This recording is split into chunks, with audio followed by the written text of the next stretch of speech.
So this is a display. It's sponsored by the Palestine Solidarity Committee at IU. We're putting down one flag for every murdered child in the Gaza Strip. One child is being killed every 15 minutes in the Gaza Strip as a result of Israel's genocidal attack on the people of Gaza. And people tend to forget what's going on over there. People tend to be divorced from it. But I think it's, especially now, and especially given the American support for this genocide, it's important that we educate people as much as possible, and we give people the opportunity to actually meditate and contemplate the role that they and their country and the countries that they may support have in bringing about such a high toll of human misery. Now, one of the more depressing facts about this display is that we had originally planned it to be one flag for every civilian that was killed in Gaza.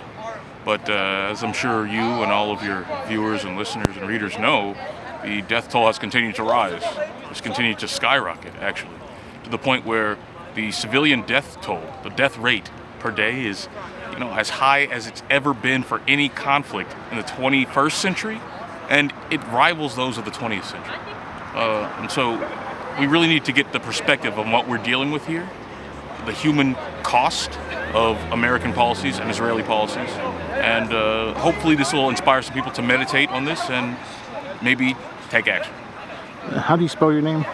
Bryce Greene. So what about the people who are taking issue with the definition of genocide? We can let that be adjudicated in the International Court of Justice, where it is currently being discussed and debated and argued. But the highest court in the entire world, the International Court of Justice, which is the top legal judicial body of the United Nations, has ruled as of this past Friday that there is a plausible case that Israel is committing genocide. And even if you don't accept the Rome Statute, the UN definition of genocide, you'd have to accept that the term should be used when the disregard for life is so high and the desire for extermination is so high that we're seeing mass casualties.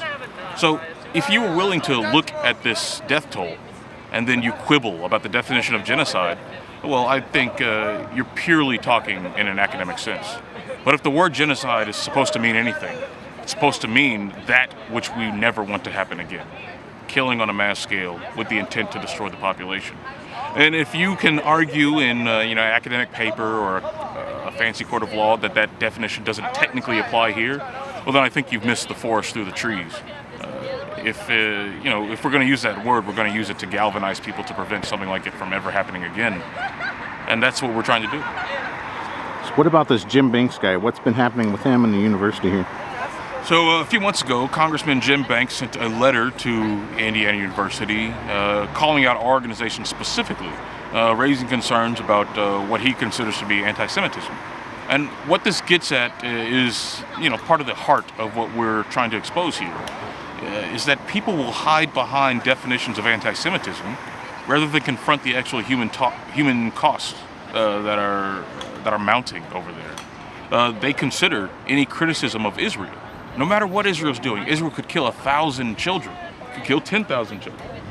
But if you criticize it, then you can be considered anti-Semitic. It's intellectually dishonest, but it's effective to people who aren't aware of the facts and who are scared of confronting the large power structure that seems to be promoting Israeli policy. So what about pundits like Bill Maher, who are going on television and saying students on campus are supporting Hamas? Well, I don't consider Bill Maher to be a very serious person, but that is one of the things that they will try and do. They will try and first hold up Hamas as, the equivalent to ISIS or whatever, the Nazis or whatever evil boogeyman that they want. And then they'll accuse people who don't agree with murdering everybody in Gaza. They'll accuse those people of supporting Hamas and therefore supporting Nazis or supporting ISIS. It's all based on complete fabrication of evidence. It's all based on complete misunderstanding or deliberate misreading of history. But you saw this with the war in Iraq. They said that Saddam Hussein was Hitler, and that if you didn't support the war in Iraq, you supported Hitler. The same thing with Afghanistan. If you don't support us going into Afghanistan, you're with the terrorists. I thought, I'm a younger guy. I thought that in my adulthood, people had understood the ridiculousness of that mode of argumentation, of those tropes, of those intellectually dishonest arguing tactics. But it appears that they're alive today. And Bill Maher, much as he was doing back then, is rushing out those same tropes in defense of the unspeakable. So for there to be peace in that region, what do things need to look like? Well, the first thing that we would need is the U.S. to stop its unconditional support of Israel.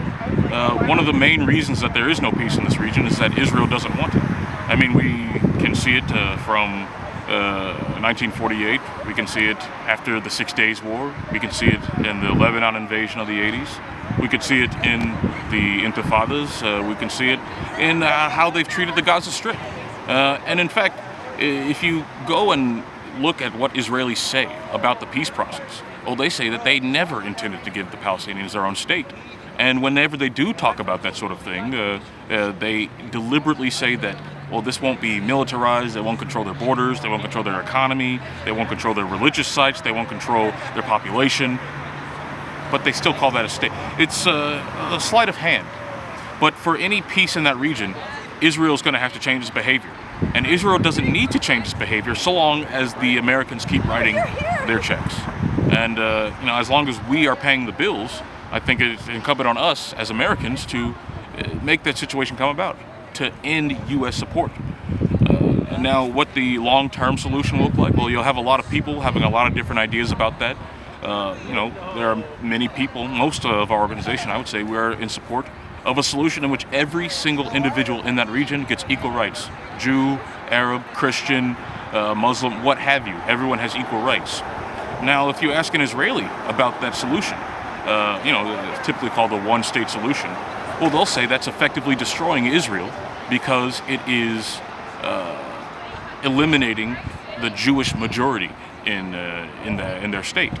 Well, if you think about this carefully, imagine a bunch of white people in America saying that, well, if white people are no longer a majority, then America's destroyed. That's the exact same argumentation that the Israelis use to forestall the idea of giving everyone equal rights. And I think your readers can pretty well understand the problem with that mentality.